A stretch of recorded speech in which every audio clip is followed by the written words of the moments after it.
Fire سے متعلق اور اس کے اثرات اور اس کے ساتھ جڑے ہوئے جتنے بھی معاملات ہیں ان کے بارے میں اینڈ ڈفرینٹ انالسٹ ہمارے ساتھ موجود ہے جن کے ایکسپیرینس کا فائدہ اٹھاتے ہوئے ان کا انالیسز ہم آپ تک پہنچا رہے ہیں. ہمیں ابھی جوائن کیا ہے سابق سیکرٹری خارجہ جوہر سلیم صاحب نے. At the same time Asma Shirazi صاحبہ بھی ہمارے ساتھ موجود ہیں, ان سے بھی ہم بات کریں گے. لیکن جوہر سلیم صاحب کی طرف میں پہلے آنا چاہوں گی. یہ ہماری پریکٹس ہے جوہر صاحب کہ سب سے پہلے میں یہ سمجھنا چاہتی ہوں یا جاننا چاہتی ہوں کہ جو بھی ہمارے پاس اینالسٹ آ رہے ہیں وہ سوچ کیا رہے ہیں اس سیز فائر سے متعلق اور کتنی امید رکھے ہوئے ہیں کہ ان 15 دنوں کے سیز فائر کے اندر کیا تبدیلی آ سکتی ہے کرنٹ سچویشن کے اندر. تو پلیز آغاز کیجیے گا. What do you think about it? جی بالکل. ایک تو خیر سب سے پہلے تو یہ بہت ہی خوش آئند ہے کہ دیکھیں یہ سیز فائر ہوا, بیکاز اس پہ مختلف آرات تھیں. بہت سے لوگ یہ کہہ رہے تھے کہ پاکستان میں بھی باہر بھی کہ جی ایک ٹیمپرری سیز فائر جو ہے وہ شاید صحیح سمت نہیں ہے, ایک مفصل اگریمنٹ ہونا چاہیے. لیکن میرا یہ زاویہ تھا کہ وہ ممکن نہیں ہے. جس طرح جو اس وقت جو سچویشن ہے, جس طرح کی جنگ جاری ہے, جو ایک سارا ایمبینس ہے اس میں, تو وہ اس قسم کی بات چیت تو بالکل پاسبل ہی نہیں تھی. تو طریقہ کار یہی تھا جو پاکستان نے تجویز کیا تھا کہ سب سے پہلے سیز فائر ہو, ساتھ ہی ساتھ اپنا ہربس کھلے, اور اس کے بعد ایک ماحول ظاہر بنے گا بات چیت کے لیے, اور اس میں پھر جو باقی سارے ایشوز ہیں وہ ایک مفصل طریقے سے جو ہے نا ایک بالکل آپس میں ایک پرامن ڈائلاگ ہو. کیونکہ جنگ کے ماحول میں آپ کیسے بات چیت کر سکتے ہیں جب ایک دوسرے پہ ساتھ ہی ساتھ اس طرح کی خطرناک دھمکیاں چل رہی تھیں, اور جو ہے نا اور بالکل ایک ہم انکنٹرولڈ ایسکلیشن کے ورج میں تھے, اور اس کے نتائج جو ہیں وہ نہ صرف ان فریقین کے لیے بلکہ دنیا کے لیے بہت ہی خطرناک ہو سکتے تھے. تو میں سمجھتا ہوں کہ یہ بالکل صحیح راستہ تھا جو پاکستان نے پروپوز کیا, اور اس سے ایک بہت بڑی کیٹاسٹروفی سے بچ لیا گیا. ضرور آپ نے بالکل ٹھیک بات کی, لیکن جو انکنٹرولڈ کیٹاسٹروفی والا پوائنٹ ہے نا, وہ لے کے میں کویسچن مس آسمہ کے پاس جانا چاہوں گا. میم مجھے بتایا جا رہا ہے وہ بھی ہمارے ساتھ نہیں ہے, آپ ہی سے یہ کویسچن میں کنٹینیو کر لیتا ہوں کہ سر یہ بتائیں کہ جو انکنٹرولڈ کیٹاسٹروفی والی جو بات ہے, اس کے اندر ایک ہوپلیسنس کی ایئر پیدا ہو رہی تھی جس وقت ڈونلڈ ٹرمپ لگے ہوئے تھے گھنٹے گننے پہ کہ اب حملہ تب حملہ تب حملہ. کرنٹلی وہ ایئر ختم ہو چکی ہوئی ہے. Kudos to Pakistan and the team that was leading from our side کے نیگوسیشنز اچھے طریقے سے آ گئے ایک پوائنٹ پہ. آپ کو کیا موٹیویشن نظر آ رہی ہے یہاں پہ ان ممبر اسٹیٹس کی جو انوالو نہیں ہونا چاہ رہے تھے now for the process of peace کے علاوہ پاکستان کے؟ اب آپ کیا دیکھتے ہیں کہ دیگر اور کتنے پلیئرز ہیں جو اس 2 ہفتے میں پوری کوشش کریں گے کہ جنگ پرماننٹ بند ہو جائے؟ جی بالکل. بہت سے ملک تو اس لیے بیچ میں نہیں آ رہے تھے کہ کوئی بھی نہیں چاہتا تھا کہ جی یہ اگر مذاکرات ناکام ہوتے ہیں تو پھر وہ ناکامی ان کے سر پہ آئے, کیونکہ اس وقت ظاہر ہے. لیکن دیکھیں پاکستان نے اس چیز کی بالکل پرواہ نہیں کی.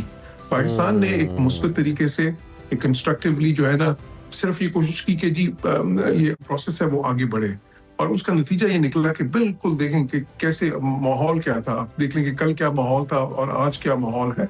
تو اب وہ جو ہے نا اس قسم کا ٹرن اراؤنڈ یہ مرہون منت ہے اسی پرسیویرنس کی جو پاکستان نے اس موقع پہ دکھائی. اب دیکھیں جو دوسرے ملکوں کی آپ نے بات کی, بالکل کچھ ملک تو اس پروسیس میں جو ہے بالواسطہ طور پہ میں سمجھتا ہوں شامل تھے. مثال کے طور پہ ایجپٹ ہے, ترکیہ ہے, اور میں سمجھتا ہوں کہ چین کا بھی بہت اہم رول ہے اس میں. بلکہ میں اس سے پہلے کئی بار یہ کہہ چکا ہوں کہ چین جس کو کہ ایران پہ سب سے زیادہ لیوریج حاصل ہے, وہ ایک بہت ہی اس سارے مرحلے میں بہت ہی کرٹیکل ایک جو ہے رول پلے کر سکتا ہے. اور ابھی دیکھیں امریکن پریزیڈنٹ نے بھی اس کا ذکر کیا. تو کیونکہ چین کا کیا وجہ ہے اس کی, کیونکہ ان کا ایک لیوریج بہت زیادہ ہے ایران پہ. اسی طرح پاکستان کی کیا یونیک پوزیشن تھی, کیا پلیسنگ تھی جس نے ہیلپ کیا. ایک تو یہ ہے کہ پاکستان پہ اعتماد ایران کا بھی, پاکستان پہ اعتماد امریکہ کا بھی, پاکستان پہ اعتماد خلیجی ممالک کا بھی. سب کے ساتھ پاکستان کے فریٹرنل ٹائز ہیں یا بہت ہی کلوز کوآپریٹو ریلیشنز ہیں. پھر پاکستان کی کریڈی ہے, اور پاکستان نے جو ہے اپنی کریڈیبلٹی کو اس موقع پہ اب یہ اس میں کچھ دوسرے ملکوں کی طرح یہ نہیں سوچا کہ نہیں جی ہماری کریڈیبلٹی کہیں مجروح نہ ہو جائے. ہم نے کہا کہ نہیں, we have to go all in اور ان مذاکرات کو کامیاب کرنا ہے. اور یہ استقامت کا نتیجہ ہمیں نظر آ رہا ہے الحمدللہ کہ اب ہم سیز فائر کی طرف آگے ہیں. ہمیں آسمہ شیرازی صاحبہ نے بھی جوائن کر لیا. آسمہ تھینک یو سو مچ ہمیں جوائن کرنے کے لیے. السلام علیکم. السلام علیکم. بھی سب سے پہلے میں یہ سمجھنا چاہوں گی what led to this cease fire. آپ کو کیا لگتا ہے, کیا صرف پاکستان کی کوششیں یا پھر جو سٹیٹمنٹس ہمیں